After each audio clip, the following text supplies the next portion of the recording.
ప్రశాంతంగా ఉన్నటువంటి కృష్ణా జిల్లాలో మీ పులివెందుల ఫ్యాక్షనిజాన్ని సంస్కృతిని తీసుకురావడానికి మీరు ప్రయత్నం చేస్తూ ఉన్నారా జగన్మోహన్ రెడ్డి గారు? ఎంతోమంది మేధావులు పుట్టినటువంటి గడ్డ స్వర్గీయ అన్న నందమూరి తారక రామారావు గారు, జెండా రూపకర్త పింగళ వెంకయ్య గారు, కాశీనాథుని మల్లికార్జున గారు, నాగేశ్వరరావు గారు, చంద్ర రాజేశ్వరరావు గారు, పుచ్చలపల్లి సుందరయ్య గారు, అయ్యదేవర కాళేశ్వరరావు గారు, ఇలా అనేక మంది సంఘ సంస్కర్తలు మేధావులు జన్మించినటువంటి ఈ కృష్ణా జిల్లాని ఒక దిగజార్చే విధంగా, ఒక రౌడీ మూకలతో దాడులు చేపించి దిగజార్చే విధంగా చేసింది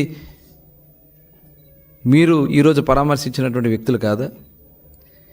మీ అండ చూసుకుని కాదా వాళ్ళంతా వెర్రవేగి చేసినటువంటి కార్యక్రమాలు? పోలవరం గట్ల మీద మట్టి కొట్టేశారే, అక్కడ ఉన్నటువంటి చెరువుల్లో మట్టి కొట్టేశారే, బ్రహ్మలింగం చెరువు మట్టి కొట్టేశారే, కోట్ల రూపాయల మట్లు కొట్టేశారే, అక్రమంగా దాడులు చేసి భయభ్రాంతులు గురి చేసి, మరి ఇవాళ అక్కడ సంస్కృతి చూసాం. ఇనపరాడ్లు పట్టుకుని రోడ్ల మీద తిరిగి మహిళల మీద దాడులు చేసినటువంటి సందర్భాన్ని చూస్తే ఏమని చెప్పాలి? ఇవాళ మీరు బెదిరిస్తూ ఉన్నారు. ఇవాళ ఎవరైతే ఆ రోజు తెలుగుదేశం పార్టీ కార్యాలయంలో పనిచేస్తున్నటువంటి సత్యవర్ధన్ కంప్లైంట్ ఇస్తే, ఆ కంప్లైంట్ ఇచ్చినటువంటి వ్యక్తిని కిడ్నాప్ చేసి దాడి చేసి సొంతంగా ఆయన కారులోనే ఎక్కించుకుని ఆ ఫుటేజ్లన్నీ ఉన్నాయి. ఒకసారి ఆ ఫుటేజ్ కూడా ప్లే చేయండి. వంశీ గారు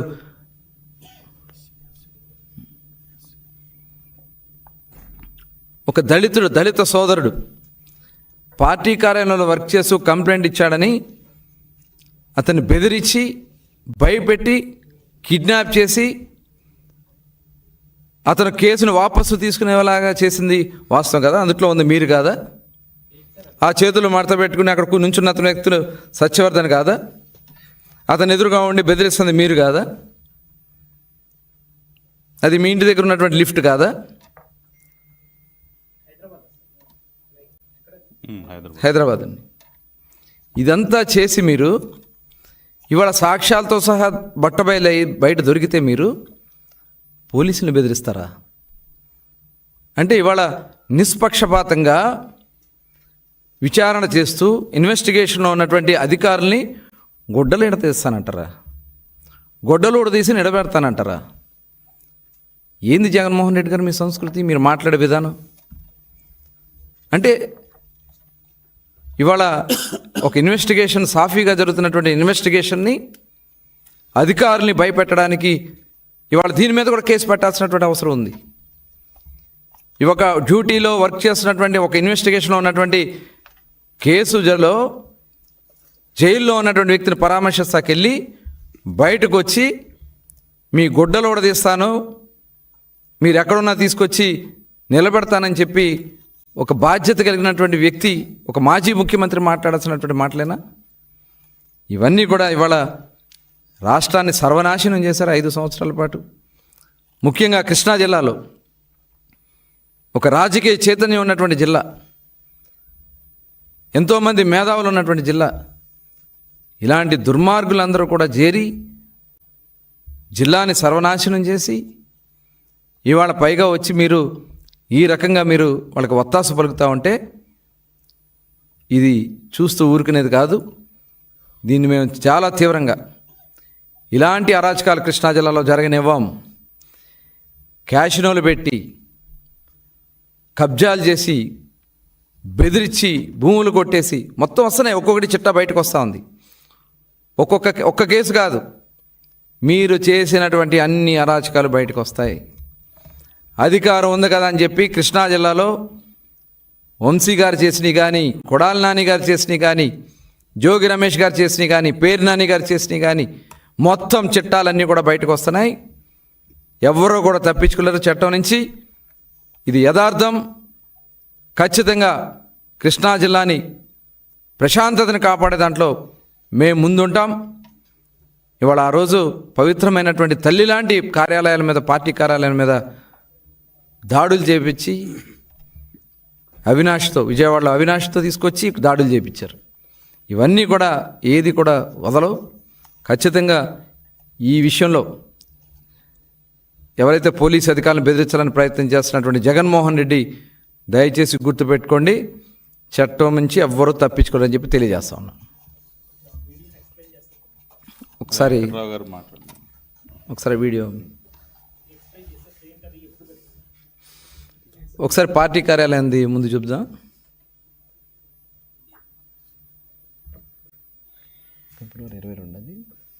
పార్టీ కార్యాలయం గన్నవరంలో మరి ఆ రోజున మా నాయకుడు చిన్నా గారి మీద బెదిరింపు కాల్స్ వస్తే ఆయన వెళ్ళి కంప్లైంట్ ఇవ్వడానికి స్టేషన్కి వెళ్తూ ఉంటే ఆ రోజున వీళ్ళందరూ వచ్చి పార్టీ కార్యాలయం మీద వంశీ గారి అనుచరులు మొత్తం కూడా రాడ్లు, కర్రలు, చూడండి వాళ్ళందరూ కూడా రౌడీలు, గుండాల్ని పంపించి పార్టీ కార్యాలయాన్ని ధ్వంసం చేసి అక్కడ ఉన్నటువంటి కారుల్ని తగలబెట్టి మహిళలను కూడా చూడకుండా దాదాపు ఈ కేసులో పార్టీ కార్యాలయం మీద దాడికి వచ్చింది వాళ్ళు. మా నాయకుల మీద, మా కార్యకర్తల మీద, పట్టాభి గారితో సహా అందరి మీద కూడా కేసులు పెట్టి ఇక్కడే ఉన్నారు. గురుమూర్తి గారు, కళ్యాణి గారు, చిన్నా గారు, దాదాపు 40 మందిని దాదాపు 15 రోజులు దగ్గర వాళ్ళు జైల్లో ఉన్నారు. దాడి చేయటానికి వచ్చి మా వాళ్ళ మీద కేసులు పెట్టి వాళ్ళని తీసుకెళ్ళి జైల్లో పెట్టినటువంటి ఘనత జగన్మోహన్ రెడ్డిది. ఇవాళ వాళ్ళ నాయకులను ఎవరిని కూడా అరెస్ట్ చేయాలి, కేసులు పెట్టాం మా వాళ్ళ మీద అని చెప్తున్నారు. ఎవరిని అరెస్ట్ చేశారో చూపించమనండి. ఆ రోజున మొత్తం వీడియో సాక్ష్యాలతో సహా మేము ఆ రోజు చూపించాం. ఏ రకంగా కారులు తగలబెట్టారో, ఇవాళ తగలబడిపోతున్నటువంటి కారులు ఆ పక్కనే ఆ రోజున అక్కడ ఆయన కారు వేసుకుని ఆ ముందు నుంచి వెళ్ళారని కూడా చెప్తారు. చూడండి, కార్లు, ఇన్నోవా కార్లు తగలబడిపోతా ఉంటే దాదాపు 5 కార్లు దగ్గర తగలబెట్టారు ఆ రోజున. నెక్స్ట్ డే కూడా చిన్నగారి కారు కూడా తగలబెట్టారు. నో కేస్, నో అరెస్ట్, రాళ్ళు పెట్టి దాడులు చేసి ఎన్ని కార్యక్రమాలు చేశారు. ఇవాళ ఆ కంప్లైంట్ మీద ఎవరైతే కంప్లైంట్ ఇచ్చున్నాడో సత్యవర్ధన్ని మరి ఏ రకంగా వాళ్ళు బెదిరించారో, మరి కిడ్నాప్ కాదా అది? ఇవాళ అక్కడ వస్తున్నటువంటి ఇదిగోండి ఆయనే వంశీ గారు, వాళ్ళ మనుషులు, సత్యవర్ధన్ అతనే ఆ రైట్ సైడ్లో ఉన్నాడు కదా, వైట్ షర్ట్ వేసుకుని అతను సత్యవర్ధన్. 11వ తారీఖున భయపెట్టి అంత చూడు, అంత భయంగా నుంచున్నాడు అక్కడ చేతులు కట్టుకుని. అంటే ఎంత దుర్మార్గంగా వాళ్ళు అతన్ని కిడ్నాప్ చేశారన్న దానికి ఇదే ఒక సాక్ష్యం. ఇవన్నీ విజువల్స్ అన్నీ క్లియర్గా ఉంటే ఆ కేసులో పోలీస్ అధికారులు విచారణ చేసి అతన్ని అరెస్ట్ చేస్తే జగన్మోహన్ రెడ్డి ఏం మాట్లాడుతూ ఉన్నారు? బట్టలోడు తీసుకొడతారా? అంటే పోలీస్ అధికారులను బెదిరిస్తూ ఉన్నారా? భయపెడతా ఉన్నారా? 5 సంవత్సరాలు మీరు అరాచకాలు చేశారే, అక్రమ కేసులు పెట్టారే, అరెస్టులు చేశారే. ఇక్కడ మొత్తం సాక్ష్యాలతో సహా మీరు చేసినటువంటి కార్యక్రమాలన్నీ కూడా కనబడతా ఉన్నాయి. ఇవాళ ఆ కేసులో అతను అరెస్ట్ చేస్తే ఇవాళ మీరు వచ్చి బెదిరించి భయభ్రాంతులు చేయాలని చూస్తారా? జరగదు. కృష్ణా జిల్లాలో జరగదు. ఎక్కడా కూడా జరగదు. ఈ రాష్ట్రంలో ఎక్కడా కూడా మీ బెదిరింపులకు భయపడం.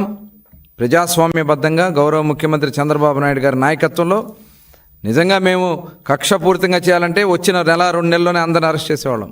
మాకు ఆలోచన లేదు. ప్రజాస్వామ్యబద్ధంగానే విచారణ జరిపిస్తాం. ఎవరైతే దీంట్లో బాధ్యులయ్యారో వాళ్ళందరి మీద చర్యలు తీసుకుంటాం. మొత్తం అందరూ మాట్లాడు.